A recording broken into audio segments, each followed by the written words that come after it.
The question is, what does truth mean in fiction?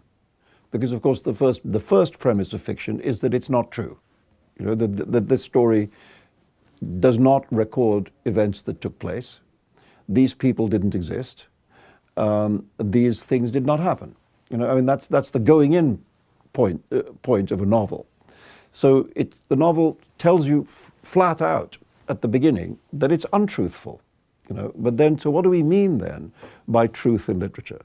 And clearly, what we mean is human truth, not photographic, journalistic, recorded truth, but the truth we recognize as human beings about how we are with each other, you know, how we deal with each other, what are our strengths and our weaknesses, how we interact, and what is the meaning of our lives. You know, we don't need to know that Anna Karenina really existed.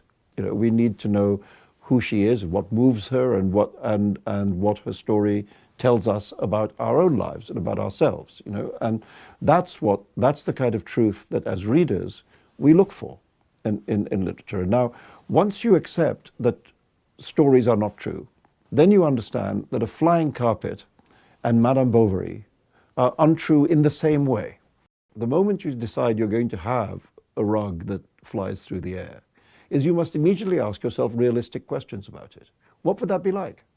You know, if you were standing on a carpet and it levitated, would it be difficult to keep your balance?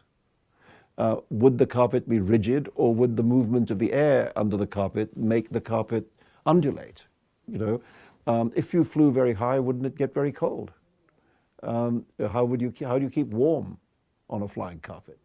And I think the moment you start asking yourself those kind of practical, real-world questions, the flying carpet becomes believable. You know, it becomes a thing that might exist. And if it existed, it would function like this. What you're looking for in this book, a fairy tale, a fable, an allegory, a fantasy, is the same thing you're looking for in kind of kitchen sink realism. You're looking for people that you can believe in, behaving in ways that you can recognize, which tell you something.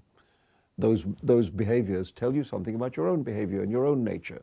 Human truth is what you're looking for. And you can get to that by many different roads.